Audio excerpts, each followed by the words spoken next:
Hello everyone, this is Dipanjali and I welcome you all on my YouTube channel Study Time India। बच्चों previously हम लोगों ने solution के बारे में पढ़ा था। हमने देखा था कि जब भी हम सॉल्यूट को अगर हम सॉल्वेंट में डिसॉल्व कराते हैं तो उससे सॉल्यूशन का फॉर्मेशन होता है। अब जो सॉल्यूट हम डिसॉल्व कराते हैं सॉल्वेंट में वो हमेशा लेसर अमाउंट में लेते हैं, सॉल्वेंट ग्रेटर अमाउंट में होता है और फिर बन जाता है हमारा सॉल्यूशन। जैसे एग्जाम्पल लें अगर हम सॉल्ट सॉल्यूशन का, तो उसके लिए हमें दो चीज़ों की ज़रूरत पड़ेगी, एक तो सॉल्ट और दूसरा वाटर। ठीक है, सॉल्ट को हम वाटर में डिसॉल्व कराएंगे तो यहाँ पर सॉल्ट हम लेसर अमाउंट में लेते हैं, कम लेते हैं ना, इसलिए सॉल्ट क्या है हमारा सॉल्यूट। वाटर हम लोग ज़्यादा अमाउंट में लेते हैं, वाटर क्या है सॉल्वेंट। दोनों आपस में मिक्स हुए यानी हमने सॉल्यूट को सॉल्वेंट में डाल दिया, स्टीयर कर दिया, घोल दिया उसको, तो उससे हमारा सॉल्यूशन बन गया, वो भी सॉल्ट सॉल्यूशन। अब किसी भी सॉल्यूशन में सॉल्यूट का अमाउंट वेरी करता है, अलग अलग होता है। हम सॉल्यूट ज़्यादा भी ऐड करा सकते हैं, कम क्वांटिटी में भी ऐड करा सकते हैं। जैसे अगर हमें वाटर में सॉल्ट को डिसॉल्व कराना है तो सॉल्ट ज़्यादा भी ले सकते हैं, कम भी ले सकते हैं। इसका मतलब सॉल्यूट अलग अलग हो सकता है, वेरिएबल हो सकता है। ठीक है, जैसे अगर हम कुछ एग्जाम्पल से देखें, यहाँ मैंने दो बीकर लिए हैं, बीकर ए और बीकर बी। बीकर ए और बी दोनों में ही वाटर भी ऐड कराया हुआ है और बाद में मैंने ऊपर से इसमें शुगर पार्टिकल्स ऐड कराए हैं। ठीक है, अब आप देखोगे, ऑब्जर्व करोगे तो बीकर ए में शुगर के पार्टिकल्स मैंने ग्रीन से शो करे हैं, तो वो बहुत कम है as compare to beaker B. ठीक है, इसका मतलब सॉल्यूट, यहाँ पर जो शुगर पार्टिकल है वो क्या है सॉल्यूट है और वाटर क्या है सॉल्वेंट है। आपस में मिलकर हमारा ये शुगर सॉल्यूशन बना रहे हैं। तो इसमें जो शुगर के पार्टिकल हैं, अगर मैं खाली बीकर ए की बात करूं तो बीकर ए में शुगर के पार्टिकल बहुत कम है, यानी सॉल्यूट लेसर है, बहुत ज़्यादा कम है एज कंपेयर टू बी। ठीक है, कम हो जाने की वजह से इसका जो कॉन्सेंट्रेशन है वो कम होगा, लो कॉन्सेंट्रेशन वाला होगा। ठीक है, और उधर बी वाले बीकर में शुगर के पार्टिकल ज़्यादा हैं, इसका मतलब इसका कॉन्सेंट्रेशन हाई होगा।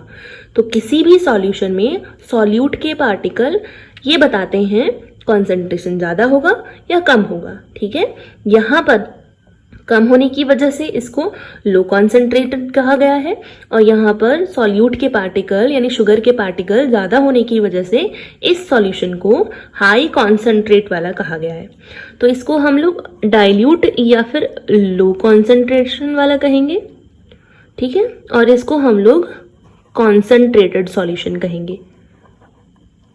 ठीक है, तो आप लोगों ने देखा होगा अगर आप केमिस्ट्री लैब में जाते हो तो वहाँ पर जो बॉटल्स हैं केमिकल की, उनके ऊपर नोट डाउन होता है, यानी उनके ऊपर जो स्ट्रिप लगी होती है और उस स्ट्रिप पे उन पे नाम लिखा हुआ रहता है, वहाँ पर लिखा हुआ रहता है, जैसे DIL लिखा हुआ रहेगा डाइल्यूट के लिए, CONS लिखा रहेगा कॉन्सेंट्रेट के लिए।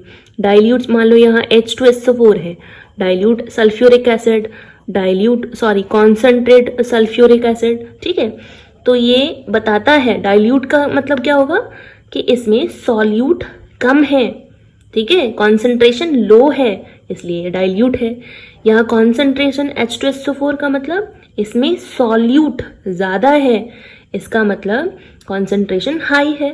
तो कॉन्सेंट्रेशन क्या होती है, the concentration of a solution is the amount of solute, ठीक है, amount of solute present in the given quantity of solution. तो किसी भी क्वांटिटी के सॉल्यूशन में कितना ज़्यादा सॉल्यूट प्रेजेंट है उससे उस सॉल्यूशन की कॉन्सेंट्रेशन पता चलती है। ज़्यादा अगर सॉल्यूट है तो हाई कॉन्सेंट्रेशन, कम अगर सॉल्यूट है तो लो कॉन्सेंट्रेशन। तो यहाँ तक का सबको समझ में आ गया, क्लियर। ठीक है, नेक्स्ट जो कॉन्सेंट्रेशन है सॉल्यूशन की वो हम नंबर्स में भी एक्सप्रेस कर सकते हैं। जैसे आप लोग देखोगे हर जगह जो केमिकल वगैरह होते हैं उनमें लिखा रहता है 10%। मान लो अगर हमें NaCl का देखना है, ठीक है, तो 10% सॉल्यूशन ऑफ कॉमन सॉल्ट। ठीक है, इसका मतलब क्या होता है, मतलब तो हम आगे समझेंगे, लेकिन ये परसेंट में जो दे रखी होती है वो कॉन्सेंट्रेशन दे रखी होती है। 10% सॉल्यूशन ऑफ कॉमन सॉल्ट, ठीक है। अब इसका मतलब क्या है, या परसेंटेज हम लोग निकालते कैसे हैं इसकी नंबर्स में, तो वो निकलती है एक वेरी कॉमन मेथड से। वो क्या है, परसेंटेज मेथड। ठीक है, इस मेथड के दौरान हम लोग क्या करते हैं, percentage of solute in a solution, किसी भी सॉल्यूशन में, जैसे यहाँ पर 2 सॉल्यूशन है, इसमें कितना सॉल्यूट मिला हुआ है, सॉल्यूट क्या है, शुगर पार्टिकल, उसका हम परसेंटेज निकाल लें तो हमें इस पूरे सॉल्यूशन की कॉन्सेंट्रेशन पता चल जाती है। ठीक है, सॉल्यूशन में से किसका परसेंटेज निकालना है, सॉल्यूट का, तो कॉन्सेंट्रेशन पता चल जाएगी। अब हमारे पास जो सॉल्यूट गिवन होता है, ठीक है, हम कैसे करते हैं, पहले हमारे पास कोई एक सॉल्यूट होगा, फिर हमारे पास एक सॉल्वेंट होगा, आपस में मिलेंगे और उससे सॉल्यूशन बन जाएगा। तो ये जो सॉल्यूट हम डिसॉल्व कराएंगे किसी लिक्विड में, वो सॉल्यूट सॉलिड भी हो सकता है और वो सॉल्यूट लिक्विड भी हो सकता है। ठीक है, सॉल्यूट सॉलिड भी हो सकता है। जैसे यहाँ पर हमने क्या ऐड कराया था, लिक्विड में क्या ऐड कराया है, सॉल्ट, यहाँ पर क्या ऐड कराया है, शुगर, तो यहाँ पर सॉलिड है सॉल्यूट हमारा। ठीक है, और लिक्विड भी हो सकता है, जैसे एल्कोहल को भी ऐड करा सकते हैं हम लिक्विड में, या विनेगर को भी ऐड करा सकते हैं। ठीक है, लेमन वगैरह जो होता है उसको भी ऐड करा सकते हैं, तो ये लिक्विड को भी लिक्विड में ऐड कराएंगे। ठीक है, तो ये जो परसेंटेज हम लोग निकालते हैं या परसेंटेज मेथड निकालते हैं, ये 2 बेस पर या 2 फॉर्म पर काम करती है, सॉल्यूट की 2 फॉर्म पर। कौन कौन सी, सॉलिड और लिक्विड। तो अगर हम सॉलिड की परसेंट निकालेंगे, सॉलिड सॉल्यूट की परसेंटेज निकालेंगे सॉल्यूशन में, तो उसको हमें मास परसेंटेज में निकालना पड़ेगा। ठीक है, जो सॉलिड होता है उसका हम मास मेजर करेंगे। मास किस में मेजर करते हैं, किलोग्राम में, छोटी यूनिट क्या होती है, ग्राम। ठीक है, तो सॉलिड के लिए मास। अब मास क्या होता है, किसी एक पर्टिकुलर एरिया में कितने पार्टिकल्स हैं। ठीक है, यानी जो भी बॉडी होती है उसमें कितने पार्टिकल प्रेजेंट हैं, वही उसका मास होते हैं। ठीक है, तो सॉलिड में मास को कंसीडर करते हैं। और अगर हमारा जो सॉल्यूट है वो लिक्विड है, तब हम उसमें वॉल्यूम, आप लोगों ने देखा होगा लिक्विड का हम लोग वॉल्यूम मेजर करते हैं, लीटर में, मिलीलीटर में, छोटी यूनिट मिलीलीटर हो जाएगी। तो इतना क्लियर आप लोगों को, कोई कंफ्यूजन नहीं है ना। हमारा जो सॉल्वेंट में घुलेगा वो या तो सॉलिड होगा तो हम मास परसेंटेज निकालेंगे, लिक्विड होगा तो हम वॉल्यूम परसेंटेज निकालेंगे। सबसे पहले हम निकालते हैं मास परसेंटेज। ठीक है, अब मास परसेंटेज ऑफ सॉल्यूट कैसे निकालेंगे, मास of solute in grams present in 100 grams of solution. ठीक है, यानी हमारा जो सॉल्यूट था वो सॉल्वेंट में डिसॉल्व हुआ और उससे सॉल्यूशन बना, यही प्रोसेस है। तो मास परसेंटेज निकालने के लिए हमें सॉल्यूट का मास मेजर करना पड़ेगा, किसमें, ग्राम में, और कितने सॉल्यूशन में से हमें मेजर करना पड़ेगा ग्राम में, 100 ग्राम ऑफ सॉल्यूशन में से। ठीक है, जैसे मास of solute in grams present in 100 gram of solution, यानी 100 ग्राम सॉल्यूशन में कितने ग्राम सॉल्यूट प्रेजेंट हैं, उससे हमें कॉन्सेंट्रेशन पता चल जाती है। फॉर एग्जाम्पल, अगर क्वेश्चन में दिया हो या फिर अगर हमसे कहा जाए कि 10% सॉल्यूशन ऑफ NaCl है, 10% सॉल्यूशन ऑफ कॉमन सॉल्ट है। ठीक है, इसका क्या मतलब हुआ कि 100 ग्राम सॉल्यूशन में 10 ग्राम NaCl कॉमन सॉल्ट मिला हुआ है। अगर कोई हमसे कहे कि 20% ऑफ या 20% सॉल्यूशन ऑफ शुगर, इसका मतलब क्या हुआ, ये जो स्टेटमेंट लिखी है इसका मतलब क्या हुआ, ये कैसे कॉन्सेंट्रेशन को बता रहा है। तो इसे पढ़कर हमें ये पता चलेगा कि 100 ग्राम अगर सॉल्यूशन है तो उसमें 20 ग्राम शुगर ऐड है। ठीक है, तो ये जो परसेंट दिया हुआ रहेगा तो हम लोग बताएंगे 100 ग्राम सॉल्यूशन में से इतने ग्राम सॉल्यूट प्रेजेंट है। तो हमने यहाँ कैसे बताया, 100 ग्राम सॉल्यूशन में से 10 ग्राम हमारा सॉल्यूट है, तो इसका मतलब सॉल्वेंट कितना होगा, भाई हमने सॉल्ट को 10 ग्राम लिया है तो उसको कितने ग्राम वाटर में ऐड कराया होगा जो 100 हुआ, तो 90 आ जाएगा ना, 90 + 10 = 100 ग्राम, तभी तो सॉल्यूशन बना है। ऐसे ही यहाँ पर 20 ग्राम हमने शुगर लिया था, उसको ऐड कितने में कराया होगा? 80 ग्राम वाटर में, ठीक है, 80 ग्राम वाटर में ऐड कराया होगा, 80 ग्राम सॉल्वेंट लिया होगा, तब जाकर दोनों का आया कितना? 100 ग्राम, ठीक है। तो अगर हमें मास परसेंटेज निकालनी है तो बड़ा सिंपल सा तरीका है, 100 ग्राम सॉल्यूशन में कितने ग्राम सॉल्यूट है, बस इतना पता कर लो। फॉर्मूला भी होता है इसका निकालने के लिए, जैसे concentration of solution is equals to mass of solute. Solute को हम लोग नहीं भूलेंगे, इसी के मास पर डिपेंडेंट है concentration. Mass of solute upon mass of solution, क्योंकि पूरे सॉल्यूशन में देखेंगे ना कितना सॉल्यूट प्रेजेंट है, मल्टीप्लाई बाय 100, ठीक है। ये फॉर्मूला हो जाता है। अगर हमें मास सॉल्यूशन का नहीं पता है तो कैसे पता करेंगे? सॉल्यूशन कैसे बना है? सॉल्यूट और सॉल्वेंट को ऐड कराने पर, तो कर देंगे दोनों को ऐड, दोनों का यानी मास ऑफ सॉल्यूट और मास ऑफ सॉल्वेंट आपस में ऐड करा दो, सॉल्यूशन का बन जाएगा। यहाँ पर भी तो हमने ऐसे ही किया था, सॉल्यूट सॉल्वेंट के मास को ऐड कराकर सॉल्यूशन का मास कर लेते हैं, हम लोग निकाल लेते हैं। अब इससे रिलेटेड बहुत सारे न्यूमेरिकल्स आ जाते हैं। जैसे अगर मैं फर्स्ट न्यूमेरिकल की बात करूं, a solution contain 20 gram of sugar dissolve in 200 gram of water, calculate the concentration. यहाँ पर फिर से हमें पहले लिख लेते हैं आंसर। तो डिजॉल्व करना है सॉल्यूट को सॉल्वेंट में, जिससे हमारा शुगर का सॉल्यूशन बन जाता है, यही है ना। अब यहाँ पर शुगर कितना डिजॉल्व कर रहे हैं? 20 ग्राम। कितने सॉल्वेंट में वाटर कितना ले रहे हैं? 200 ग्राम। अब देखो दोनों को ऐड करेंगे तब हमें शुगर का मास निकल आएगा, सॉरी शुगर सॉल्यूशन का मास निकल आएगा।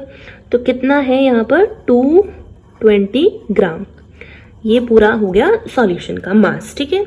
अब हमें कॉन्सेंट्रेशन पता करनी है सॉल्यूशन की, तो concentration of solution is equals to, यहाँ शुगर सॉल्यूशन है ना, शुगर सॉल्यूशन की कॉन्सेंट्रेशन होगी, फॉर्मूला क्या है? Mass of solute upon mass of solution, not solvent, ठीक है, सॉल्यूशन में से निकालेंगे, मल्टीप्लाई 100।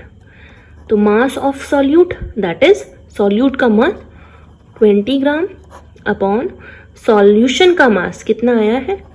220 ग्राम।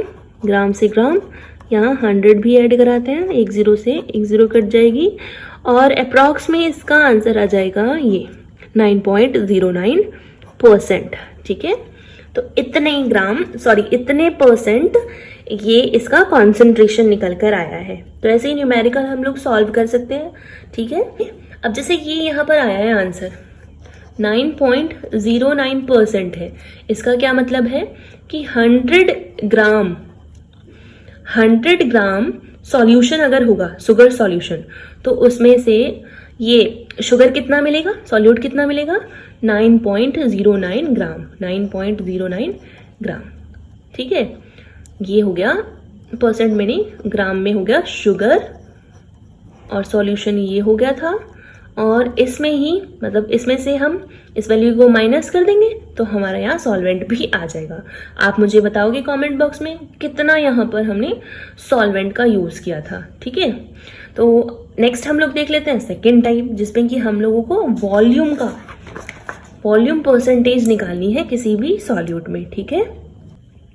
अगर सेकेंड केस की बात करें जिसमें कि लिक्विड सॉल्यूट डिसॉल्व होता है लिक्विड सॉल्वेंट में, इस बार हमारा सॉल्यूट भी लिक्विड है, सॉल्वेंट भी लिक्विड है, हमने दोनों को ऐड कराया, सॉल्यूशन बना, वो भी लिक्विड था, ठीक है। तो अगर हम इसको कॉन्सेंट्रेशन देखें इस सॉल्यूशन की तो कैसे हम डिफाइन करेंगे? Volume of solute in millilitre present in 100 millilitre of the solution, यानी ये 100 ml लेंगे हम लोग, सॉल्यूशन जो बनेगा उसमें कितना सॉल्यूट का ml है, बस वो पता कर लेंगे, क्योंकि सॉल्यूट ही तो बताता है हाई कॉन्सेंट्रेशन या लो कॉन्सेंट्रेशन को, ठीक है। तो सॉल्यूशन में सॉल्यूट का ml पता करने से निकल आएगा।